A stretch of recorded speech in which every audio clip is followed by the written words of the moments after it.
சரணம். அனைவருக்கும் வணக்கம். நான் மகாவிஷ்ணு பேசுகிறேன்.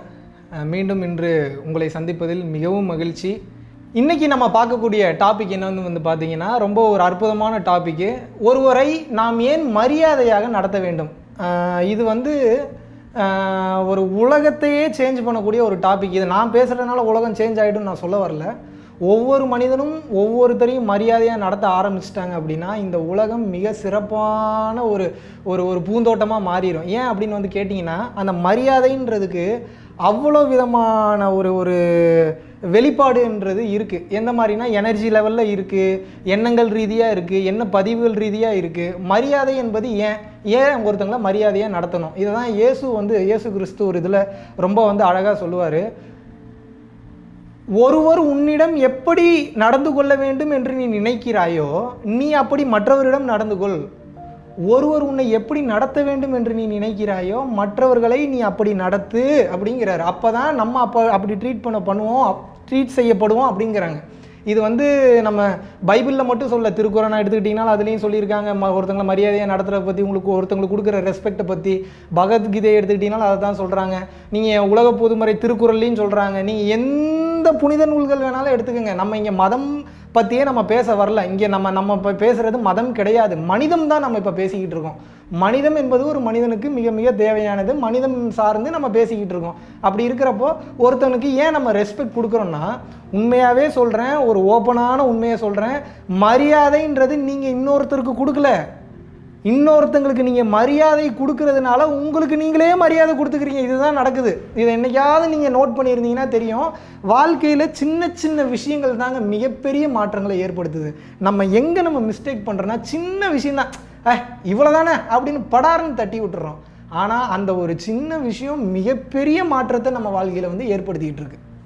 எப்படி ஏற்படுத்துது அப்படின்றத நம்ம பார்ப்போம். ஏன் ஒருத்தங்களுக்கு மரியாதை கொடுக்கணும் அப்படின்னா, ஒருத்தங்களுக்கு மரியாதை கொடுக்கும்போது அவங்க ஹாப்பியாக இருக்காங்க, அவங்க கெத்தாக ஃபீல் பண்ணுறாங்க. அவங்க மரியாதைக்கு உரிய நபராக இல்லைன்னா கூட ரொம்ப சீப்பான ஆக்டிவிட்டீஸ் பண்ணாலும் still if you feel like வாங்க போங்க சார் அப்படி இப்படின்னு நீங்கள் கூப்பிட்றீங்கன்னா அவங்க ஒரு ப்ரைடாக தான் ஃபீல் பண்ணுவாங்க. இதனால உங்களுக்கு தான் மெயினாக நல்லது நடக்குது. நான் இப்போ உங்களுக்கு நடக்கக்கூடிய நல்லதை நான் சொல்கிறேன். இதை நீங்கள் புரிஞ்சுக்கிட்டீங்கன்னா ஆட்டோமேட்டிக்காக ஒருத்தங்களுக்கு நீங்கள் மரியாதை கொடுப்பீங்க.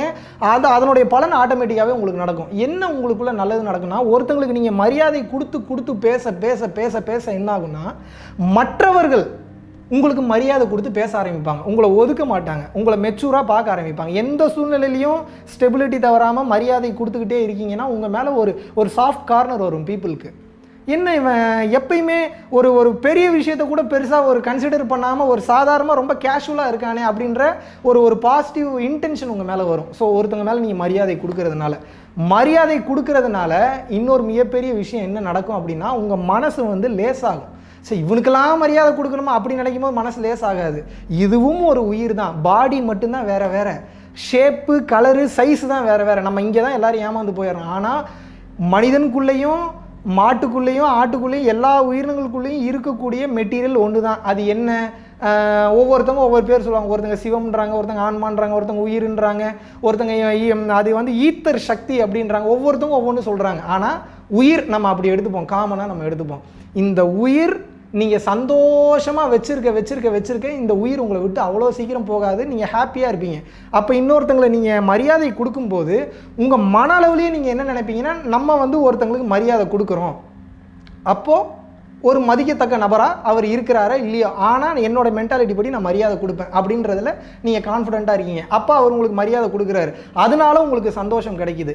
ஒருத்தங்களை நீங்கள் மரியாதையாக நடத்தும் போது மெயினாக என்ன ஆகும் வந்து பார்த்தீங்கன்னா, உங்களை சுற்றி எனர்ஜி ஃபீல்டு வந்து ரொம்ப பாசிட்டிவாக இருக்கும். அது வந்து உங்களை ஒரு சக்தி கவசம் மாதிரி காப்பாற்றுன்னு வச்சுக்கோங்களேன். இதை நீங்கள் என்கிட்ட கேட்டிங்கன்னா, எனக்கு எதாவது எக்ஸாம்பிள் காட்டுப்பா அப்படின்னு கேட்டிங்க அப்படின்னா, என்னால் வந்து எக்ஸாம்பிள்லாம் காட்ட முடியாது. அதுக்கிட்ட என்கிட்ட கருவிகளும் கிடையாது. ஆனால் சயின்டிஃபிக் ரிசர்ச்சஸ் என்ன சொல்லுதுன்னா, இப்போ ஒரு தண்ணிக்கிட்ட நீங்கள் நெகட்டிவாகவே பேசிகிட்டு இருந்தீங்கன்னா அதுக்குள்ளே இருக்கிற கிறிஸ்டல்ஸ்லாம் உடஞ்சி அது ஒரு மாசுபட்ட தண்ணியாக மாறிடுது. பாசிட்டிவாகவே பேசிகிட்டு இருந்தீங்கன்னா அந்த தண்ணி ரொம்ப பாசிட்டிவான ஒரு பிளஸ்டு நீராக மாறிடுது அப்படின்றாங்க. நம்ம அல்கமியில் கூட வந்து பார்த்தீங்கன்னா குருஜி மித்ர சிவாயா அவ்வளோ அழகாக சொல்லுவார் அந்த விஷயத்தை. ஏகப்பட்ட பேர் இதை சொல்லியிருக்காங்க, ஜப்பானில் ப்ரூவ் பண்ணியிருக்காங்க. நீங்கள் ஒருத்தங்களுக்கு மரியாதை கொடுக்கும்போது நீங்களே உங்களை லவ் பண்ண ஆரம்பிப்பீங்க. முதல்ல உங்களை உங்களுக்கு பிடிக்க ஆரம்பிக்கும். உங்களை உங்களுக்கு பிடிக்கும் போது மற்றவங்களுக்கு உங்களை பிடிக்க ஆரம்பிக்கும். நீங்கள் மற்றவங்கள மரியாதையாக நடத்தும் போது அடுத்தவங்க உங்களை மரியாதையாக நடத்துவாங்க. அடுத்தவங்க உங்களை மரியாதையாக நடக்கும்போது உங்கள் மேலே உங்களுக்கு ஒரு செல்ஃப் கான்ஃபிடன்ஸ் கிரியேட் ஆகும்.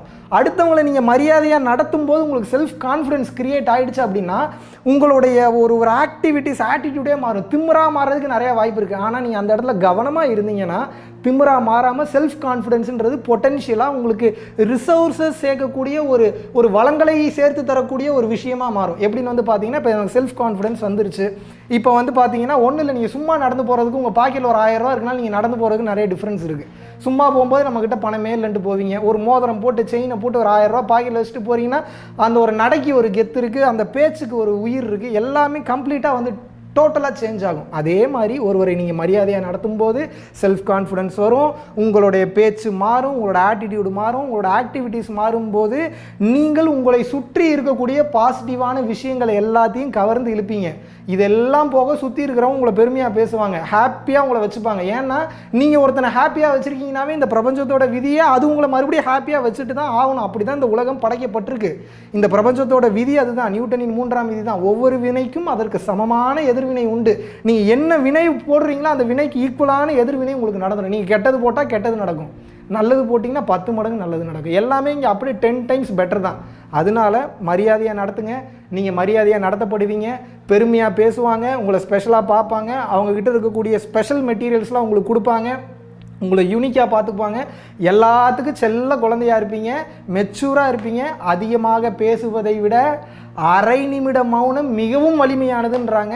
அதனால் ரெஸ்பெக்டாக இருங்க, ரொம்ப பேசணுன்றதில்ல, ஹாப்பியாக இருங்க. சந்தோஷம் மிக சிறப்பானதாக இருக்கும்.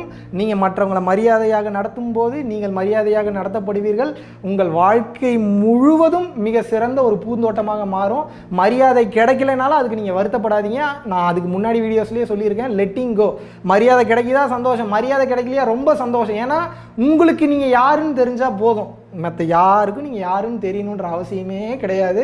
வாழ்க்கை மிக சிறப்பானதாக மாறும். புத்தர் வந்து இதை வந்து ஒரு வார்த்தையில் ரொம்ப அழகாக சொல்லுவார். ஒரு நாள் அவர் என்ன பண்ணியிருக்கிறாரு, ஒரு ரோட்டில் நடந்து போயிருக்கும்போது ரோட்டில் இருக்கக்கூடியவங்க அவர் யாருன்னு தெரியாது, அவர் மிகப்பெரிய ஞானி மகான்லாம் தெரியாது, கண்டபடி கெட்ட வார்த்தையில் திட்டியிருக்கானுங்க, கண்டபடி பேசியிருக்கானுங்க. அவர் எதையும் கண்டுக்கல, அப்படியாப்பா கிளம்புறேன்ட்டு போயிட்டார்.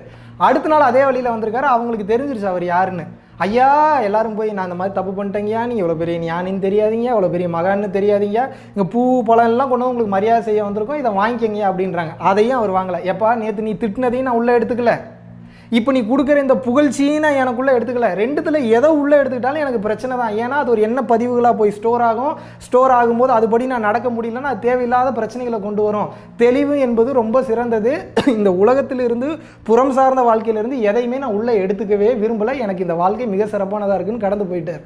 இவ்வளோ தாங்க வாழ்க்கையோட தெளிவு என்பது. ரெஸ்பெக்ட் கிடைச்சாலும் சரி, கிடைக்கலனாலும் சரி, சந்தோஷமாக இருந்தாலும் சரி, சந்தோஷமாக இல்லைனாலும் சரி, கடுப்பில் இருந்தாலும் சரி, இல்லை வந்து நீங்கள் வந்து எக்ஸைட்மெண்ட்டில் இருந்தாலும் சரி, எதற்குமே நீங்கள் வந்து டென்ஷனும் ஆகாதீங்க, சந்தோஷமும் படாதீங்க. மனதில் சந்தோஷமாக நீங்கள் இருந்தீங்கன்னா போதும்.